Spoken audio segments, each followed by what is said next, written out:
Negociadores del proceso de paz en Colombia prevén que el desarme de la guerrilla será un largo proceso.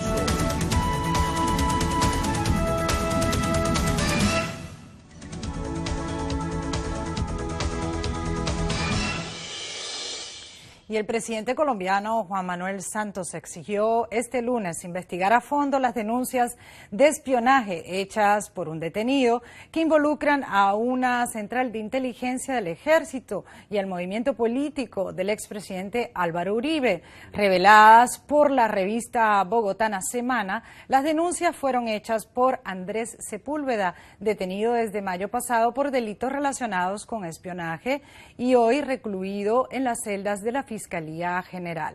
Para tratar este tema están con nosotros desde Bogotá a Javier Loaiza, politólogo. Desde la ciudad de Nueva York tenemos a Robert Valencia, analista de World Policy Institute. Y aquí en nuestros estudios en Washington, Adam Isaacson, experto en políticas de seguridad regional para la Oficina de Washington para América Latina. Un placer, señores, tenerlos. Javier, comenzamos contigo, que estás en Bogotá. ¿Qué nos puedes decir? ¿Cuál es el ambiente que se respira en estos momentos en Colombia en cuanto a esas acusaciones? Bueno, pues el punto de vista del gobierno, los medios de comunicación, pues tremendo, con una situación particular que se ha presentado esta semana, más que se presentó una revisión en el cual hace unas acusaciones muy serias en general a gente de la campaña de Centro Democrático, lo cual parece muy irregular, porque si son investigaciones que está cursando la Fiscalía, pues que deberían estar guardadas por el sigilo y por la necesidad de profundizar y avanzar. Parece la búsqueda de un efecto mediático que no se sabe con qué efectos. Y sobre esto hay tremendas dudas, porque el famoso hacker había trabajado originalmente en la campaña de Santos y había trabajado con JJ Rendón, no solamente en Bogotá, sino en México y en otras partes. Y de pronto resulta trabajando 2 meses antes de las elecciones en la campaña de Oscar Iván Zuluaga. Y luego hacen pues las revelaciones de todo esto que se ha venido tejiendo. Es muy extraño, todo es muy extraño, y hay pues una expectativa tremenda en la ciudadanía, porque no se sabe finalmente quién dice la verdad en esto, sobre todo porque se ha visto también que la Fiscalía General de la Nación, Vamos directamente a Javier, disculpa la interrupción, vamos directamente a Robert Valencia. Robert, seguimos con el ambiente de campaña que existió en las últimas elecciones presidenciales, donde eran acusaciones de un lado y de otro, para muchos analistas una campaña y una elección bastante sucia.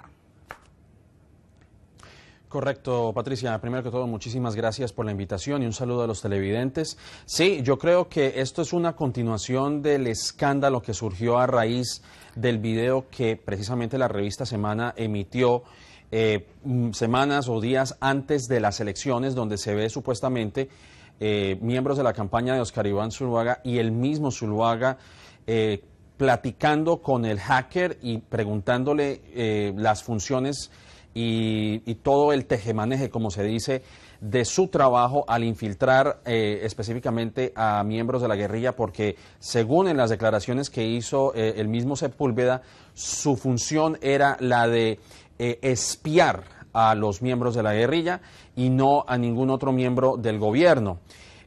Así que esto es una continuación de lo que se ha venido, de lo que se había visto, y tengo que decir, yo discrepo un poco, con todo el respeto, del señor que acaba de hablar. Me parece que no hay ningún aspecto extraño en todo lo que ha acontecido en esos momentos, porque se sabe plenamente que, primero que todo, Uribe es una de las figuras más activas del Centro Democrático, empezando por la silueta del logo del partido político y por su férrea oposición al proceso de paz.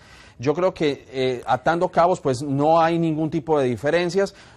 se tiene que dar el beneficio de la duda, indudablemente. Esto es un proceso judicial y hay que esperar, pero hay que dar el beneficio de la duda. Adam, en ese sentido, y en cuanto a las conversaciones de paz con las FARC, todo esto parece que está entrelazado claramente, es un tema bastante divisorio dentro de Colombia. ¿Crees que de alguna manera se van a detener estas conversaciones o, como ha dicho algunos diarios, entre ellos el New York Times, que va directo al fracaso debido a que ahora están en la fase de las víctimas? Sí, yo diría al contrario. De hecho, lo que hace este escándalo es que pone muy a la defensiva a la gente o las figuras dentro de la política colombia que más fuertemente se oponen al proceso de paz. De repente se ven inmiscuidos en este escándalo, ponen muchas dudas sobre sus métodos, a la misma vez que el mismo proceso se ve en un momento bastante optimista. Hace unos días llegó una comitiva de militares activas a La Habana para hablar con la FARC cara a cara por primera vez en 50 años.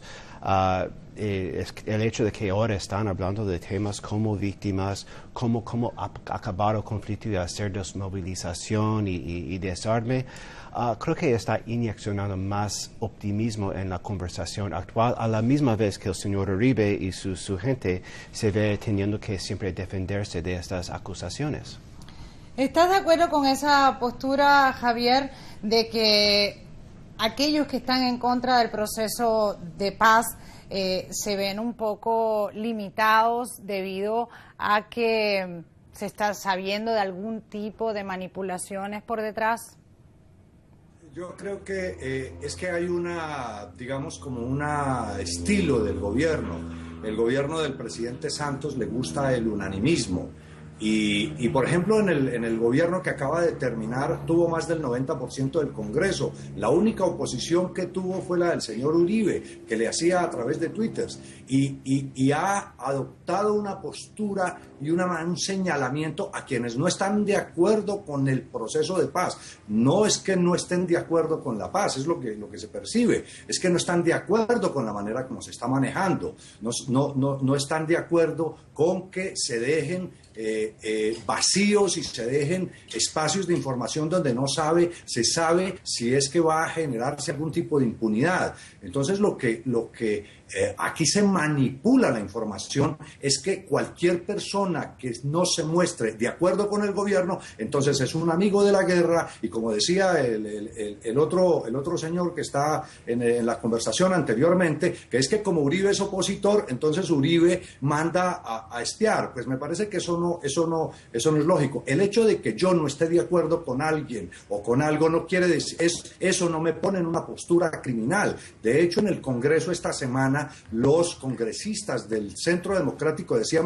pusieron unos carteles donde decían: soy opositor, no criminal. Y lo que no se puede es pretender avanzar en un proceso de paz y de reconciliación con los bandidos y con los criminales, y a quienes son opositores señalarlos de criminales y señalarlos de amigos de la guerra. Eso es lo que no tiene una lógica y no tiene una claridad en el gobierno. ¿Cómo es? Ahora, los opositores en cualquier proceso le prestan un servicio al proceso porque le ayudan precisamente al gobierno a poder manejar los procesos de negociación. Cuando hay unanimismo, en cambio, pues el gobierno se pone en problemas serios con la contraparte de la negociación. En una situación de esta naturaleza, con más de 50 años, con víctimas, casi que no hay familia colombiana. Eso nos lleva a un punto, Javier, y disculpa la interrupción, Robert. En cuanto a el proceso ahora, que es bastante difícil y es con las víctimas de la guerra, como dice Javier, de 50 años, en Colombia, la Corte Internacional de Derechos Humanos está mirando bien de cerca las conversaciones en La Habana, porque muchos de estos atrocidades que se cometieron conforman crímenes de lesa humanidad. ¿Qué nos puedes decir? Bueno, claro, por supuesto. Yo creo que una de las barreras, uno de los impedimentos en este proceso de paz es precisamente la falta de reconocimiento de las FARC en sus acciones. muy claramente ellos lo han dicho, ellos dicen que no tienen absolutamente nada que perdonar, sino que al contrario, ellos han sido víctimas del gobierno, lo cual también pone a la guerrilla en tela de juicio por sus acciones. Me parece que la guerrilla tiene que tomar responsabilidad de sus actos criminales y creo que eso ha generado un aire de desconcierto y de desconfianza dentro de los colombianos y es un diálogo que no le conviene a la guerrilla porque simplemente la guerrilla, creo que ellos lo tienen que admitir, no van a poder ganar esta guerra por medio de las armas, no lo van a poder hacer, han sido vamos a decirlo, no, se me acaba de olvidar el término, han sido diezmados totalmente, sus grupos, sus columnas han sido seriamente afectadas desde el gobierno de Uribe. Sí, Adam, en cuanto a eso, una columna escrita por Carlos Alberto Montaner, en la cual dice, no sé si tuviste la oportunidad de leerla, en la cual dice que no hay, que no se debe dar mucho crédito a este arrepentimiento por parte de las guerrillas de las FARC en el caso de Colombia. Bueno, esto es difícil porque es la primera vez que ha habido una negociación de paz involucrando un país que es firmante del Tratado de Roma, miembro de la Corte Penal Internacional.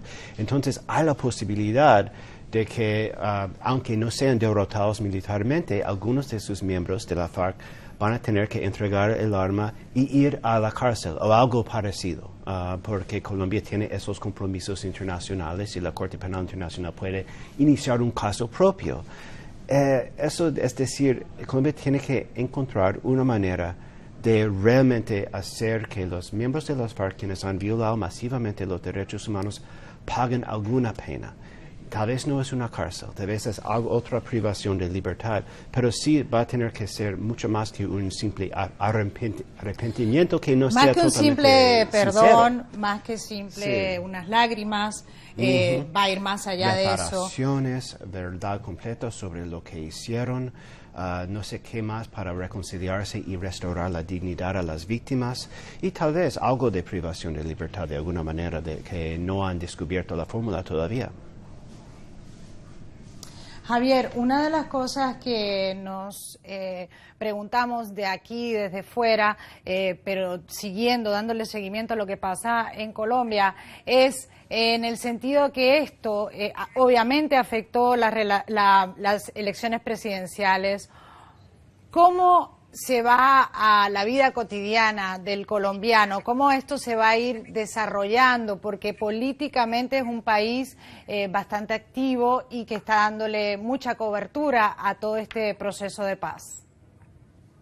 Sí, pues la gente tiene mucha expectativa y como lo mencionaron anteriormente, pues la gente tiene deseos y quiere que haya paz, y la gente entiende paz es como que dejen de asesinar, que dejen de secuestrar, que dejen de poner bombas en las carreteras, en los puentes, en las escuelas. Eso es lo que la gente entiende por paz. Y lo que la gente tampoco entiende es que alguien que supuestamente está en un proceso de paz no muestra algo que es elemental, que es el arrepentimiento, que reconoce que ha cometido errores. Y la guerrilla en ningún momento ha reconocido eso. Y eso es parte de la crítica que hacen algunos sectores. Ahora, la gente dice, entonces, ¿qué es que Uribe es el tipo malo que no quiere la paz? Porque los persiguió. Y no es eso. Hay mucha gente en el país. Y así como en una época a gente le daba, digamos, temor expresar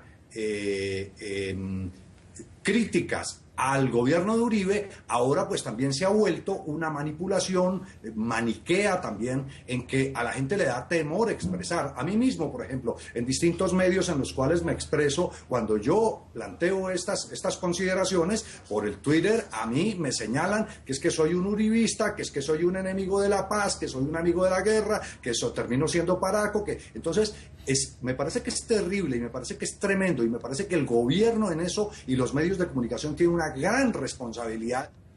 En ese sentido, Robert, los medios de comunicación en Colombia y fuera, ¿se le está dando, consideras, que sabiendo la dificultad que ha dado este proceso de paz, que se ha intentado varias veces llevar a cabo en Colombia y que es el único guerra civil, por decir, que existe en el hemisferio, ¿consideras que se está haciendo poco para darle ese monitoreo necesario? Bueno, yo creo que hay una razón por la cual el proceso de paz se está llevando a cabo en La Habana, precisamente por las restricciones que existen ante la prensa. Pero yo creo que en cuanto al avance del proceso de paz, a comparación de otros procesos de paz, pues yo creo que se ha avanzado mucho. Algo que mencionó el invitado anterior es algo muy interesante y tiene que ver con la polarización. Él dice que ha sido criticado fuertemente por sus posiciones y eso creo que es producto de lo polarizante que ha sido este proceso de paz. Yo creo que lo que debe de primar en este sentido es el perdón. Creo que el perdón es algo muy importante y es algo que es muy inherente del corazón, por decirlo de una forma filosófica. Yo creo que si no existe el perdón, yo creo que en realidad el proceso de paz no va a marchar para ninguna parte. Creo que estaría el rumbo al fracaso si realmente ninguna de las partes realmente define sus responsabilidades en lo que ha sido esta guerra civil en Colombia. Adam, desde el punto de vista lo que está haciendo Washington respecto a esto, obviamente le está dando apoyo al presidente Juan Manuel Santos. Estados Unidos quiere la paz para Colombia, yo creo que todo el mundo quiere la paz para Colombia, pero ¿de qué manera se ve algún tipo de obstáculo en este camino? De hecho, en este momento veo al gobierno de Obama como una fuerza que apoya importantemente, de manera importante este proceso. Han habido declaraciones no muy frecuentes, pero regulares de apoyo al proceso, hasta apoyo al acuerdo sobre la política antidrogas, que tal vez limitaría lo que puede hacer Estados Unidos en cuanto a erradicaciones aéreas y cosas así en el futuro. Y lo que realmente sigue ahora es que Estados Unidos se comprometa mucho en apoyar el postconflicto, porque Estados Unidos ¿De qué manera lo puede hacer? Primero, financieramente, porque Estados Unidos dio tantos miles de millones de dólares para Colombia en época de guerra, debe tener un compromiso parecido en los años que siguen el conflicto, y muchas otras cosas que requieren capacidades técnicas, desde apoyar la reforma digamos, los ajustes rurales que tendrán que hacer, hasta apoyar la verificación del desarme, hasta apoyar cosas como una comisión de paz. Y muchas otras cosas. Y veo a la agencia USAID preparándose, tal vez más que muchos otros donantes. En junio sacaron un documento bastante largo hablando de su nueva estrategia, cómo eso se cruzaría con el postconflicto y las necesidades de Colombia de poder gobernarse mejor en la ausencia de guerrilla. Y brevemente, Javier, ¿estás esperanzado de que en este año ya se va a lograr este acuerdo de paz? Yo realmente no he creído en ningún momento, y es parte de la postura que tengo precisamente, es que no he creído porque nunca he escuchado, precisamente cuando decía uno de los colegas aquí en la conversación ahora, es que el perdón y el amor, pero pues es que, suponte, Patricia, pongámoslo en un escenario familiar, cuando yo cometo un error, en mi casa, en mi familia, con mis vecinos, y si yo no muestro un arrepentimiento, ¿cómo puedo implorar y pedir que me perdonen si yo de manera soberbia sigo ostentando la postura que he venido haciendo? Eso es un primer factor que me parece que dificulta el tema. Y en segundo lugar, me parece que el gobierno se dejó meter en un error desde el punto de vista de las reglas de negociación. Y es una regla central que establecieron, es que nada está acordado hasta que todo esté acordado.